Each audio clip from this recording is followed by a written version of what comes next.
The legend of the Nikon D500 isn't just history, it's about to become the future. Welcome back to TechVibe, where we pull back the curtain on the most anticipated gear in the industry. Today, we aren't just talking about another mid-range release. We are talking about the nuclear option, the Nikon Z90. For years, wildlife and sports photographers have begged for a mirrorless successor to the D500, a DX format beast that doesn't compromise on flagship speed.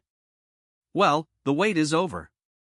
The 2026 leaks are here, and they confirm that Nikon is bringing the fight directly to the Sony A6700 and Fujifilm X-H2S with what many are already calling the Mini Z9.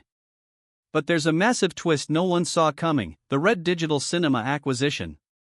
This isn't just a stills camera anymore, it is a pocket-sized Hollywood powerhouse. If you've been thinking about upgrading your kit or switching systems, you need to hear these confirmed specs before you spend a single dollar. Stay with me until the end, because we've also secured the leaked US pricing in the Q2 2026 release roadmap that reveals exactly when this beast hits the shelves. Let's start with the heart of this machine, the sensor. According to the latest data from the supply chain, the Z90 is debuting a brand new 33-megapixel Stacked CMOS sensor. Now, why does stack matter so much? In the APS-C world, rolling shutter has been the Achilles heel for fast-action shooters. By using stacked architecture similar to the flagship Z9, Nikon has virtually eliminated that jello effect. This means you can shoot at silent, blazing fast electronic shutter speeds without distorting the wings of a bird in flight or a golf club mid-swing. This is a level of technology that was previously reserved for $5,000 full-frame bodies, and now, it's coming to the DX lineup. The increase in resolution from the traditional 20 or 24 megapixels up to 33 megapixels is a strategic move. It allows for more significant cropping in post-production, which is a lifesaver when you can't get physically closer to a subject. When you pair this resolution with the inherent 1.5 times crop factor of the DX sensor, your 500mm lens suddenly behaves like a 750mm monster. This is the unfair advantage that D500 shooters have bragged about for years. Powering this sensor is the X7 processor, the same engine found in the Z8 and Z9. This allows for blistering burst rates. We are looking at a rumored 120 frames per second in pre-release capture mode. Imagine being able to buffer the action before you even fully press the shutter button. For wildlife photographers, this is the difference between catching the exact moment a predator strikes and missing it by a millisecond. The AI subject tracking is also getting a massive 2026 overhaul, with specific profiles for birds, motorsports, and even deep learning-based animal eye detection that works in lower light than ever before. The autofocus system is rumored to have 493 focus points, covering virtually the entire sensor area. Nikon has also refined the 3D tracking algorithm, making it stickier and more intelligent when dealing with cluttered backgrounds like branches or stadium crowds.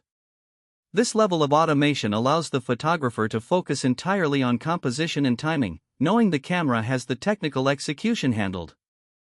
But Nikon isn't just targeting photographers. The 2026 Z90 is the first fusion product born from the Nikon and Red Digital Cinema partnership. This is the part of the leak that has the filmmaking community in a frenzy.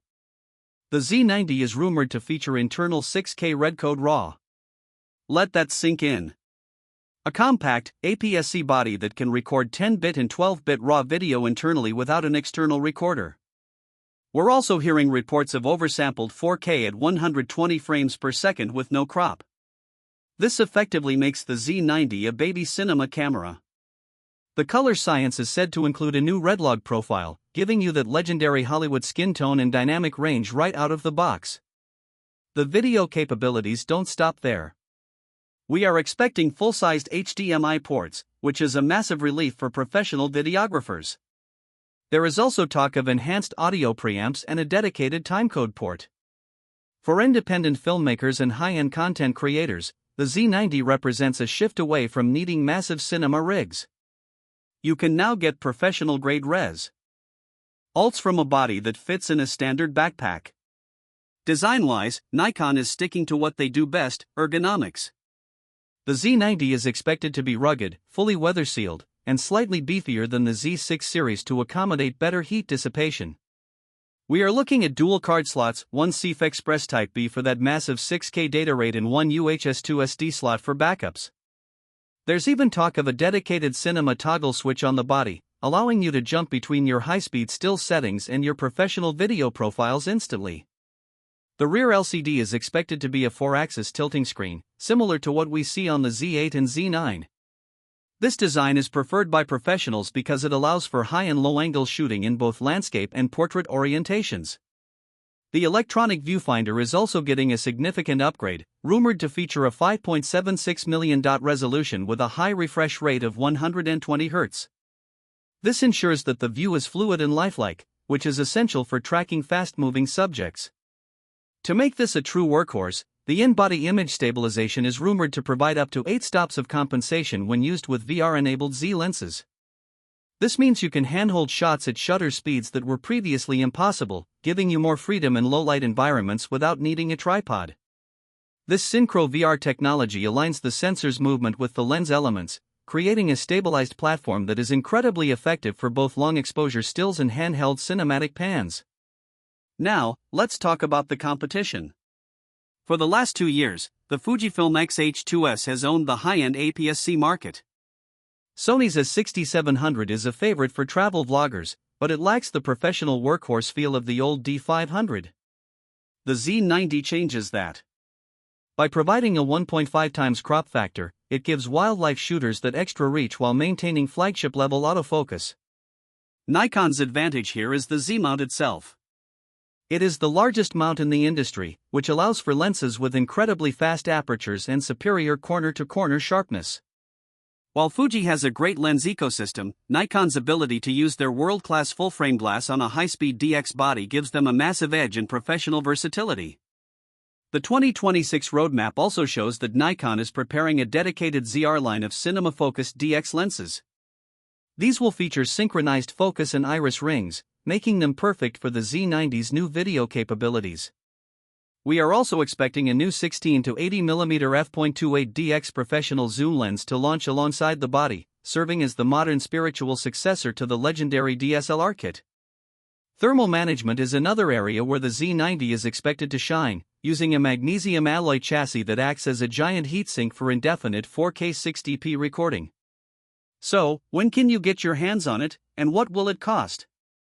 The latest roadmap points toward an official announcement in late Q2 of 2026, likely hitting retailers by May or June. As for the price, the leaked US market target is approximately $1,800 to $1,999 for the body only. Considering you are getting a stacked sensor and internal RED RAW, this price point is designed to be a flagship killer.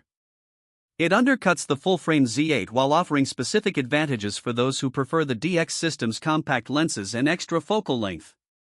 Nikon is clearly no longer playing it safe. They are leveraging their hardware expertise and RED software genius to create a specialized tool that fills the biggest gap in their mirrorless transition. This isn't just a camera you buy for what it does today, it's a platform that will evolve as the Nikon RED synergy grows. For anyone who has felt that the APS-C format was being abandoned in favor of full-frame, the Z90 is the ultimate reassurance that professional-grade performance doesn't require a massive sensor or a $5,000 investment. If these specs hold up, and our sources have been incredibly accurate this year, the Z90 won't just be the best APS-C camera of 2026, it might be the most important camera Nikon has released in a decade. Is the Z90 enough to make you stick with a crop sensor, or have you already committed to full-frame? The debate between the two has never been more interesting. With the Z90, the gap in image quality and autofocus performance has essentially vanished. For many pros, the dead reach and speed of the Z90 will outweigh the benefits of a larger sensor. Let us know in the comments below. We're seeing a massive shift in the community back toward high-end APS-C, and your feedback helps us track these trends. If you found this breakdown valuable, do us a huge favor, hit that like button and subscribe to TechVibe. We have more exclusive deep dives coming on the upcoming Z9 Mark II and the new ZR Cinema lens lineup that you won't want to miss. Thanks for watching, and we'll see you in the next one.